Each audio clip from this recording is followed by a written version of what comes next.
Okay, we've got four SAOs here that all use reverse mount. They're 2835 surface mount LEDs, and the different types of LEDs they all have the same footprint. Like I said, they're 2835. We have three different colors. We have red ones, white ones, and the white ones actually look yellow, but they glow white. And then these are RGB self-flashing, right? So there's three different ones, and they'll all work on any of these because they're the same footprint. One significant difference, however, is the self-flashing ones don't need any current limiting resistor. So where there's a pad on the back for a resistor on the back of the SAO, when you're using this type of LED, you just short across that and short it out. For the red and the white ones, you need a 56 ohm resistor, which is marked 560, and that looks just like this.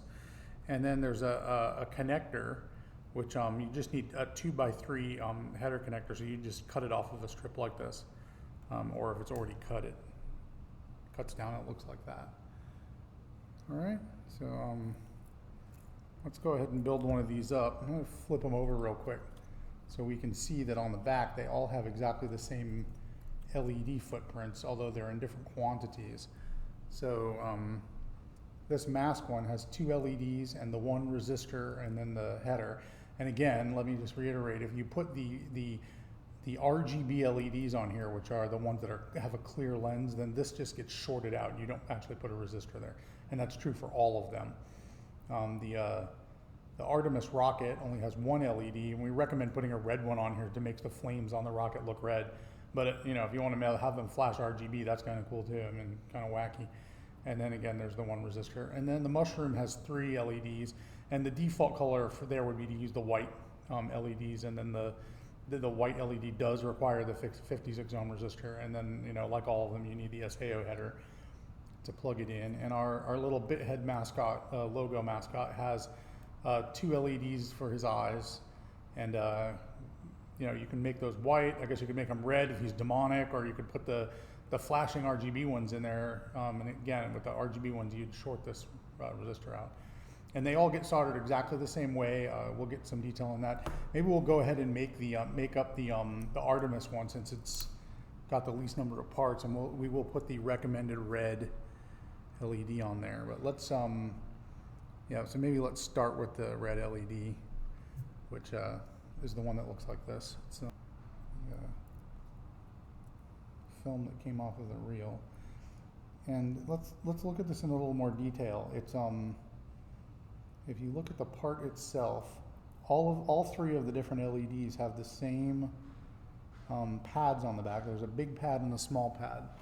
So this is a custom footprint we made, and on it, well, the most important thing is the center has the solder mask blocked out so that the light shines through from the back, because we're going to mount this upside down on the back of the PCB. One of the pads says large, so that's where we will orient the LED so that its bigger pad is adjacent to that large pad on the PCB. Right. Go ahead and start by getting solder on one of these pads, and we're going to put almost what feels like too much solder, and then let the solder flow onto it. But here we're going to almost like lift the solder up onto the terminal like we're painting it, which is a little odd, but that's the way to get the solder going from the side up onto the LED, because this LED is being mounted upside down, so the terminals are sort of on the top, although they're on the side too. So it's not that hard to get on there. And we're going to again get a bunch of solder on this side, and then kind of paint it up onto the top of the LED like that. See? And then we'll go back and touch the other side again, and go ahead and get the 56 ohm resistor on there. Let's get a little solder on one side. Grab the resistor and get it into position. And then as we slide it into position, we'll just melt the solder a little bit, and then it should stick right there.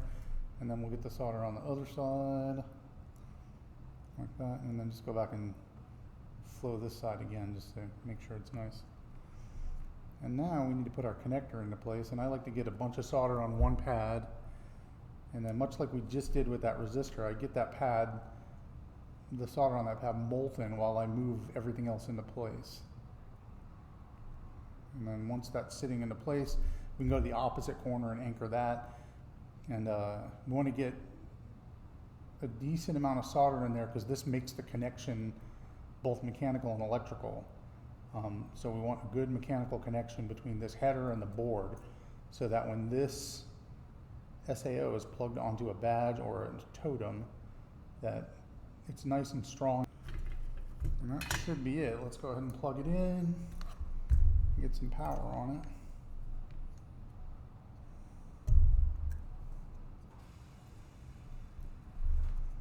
There we go.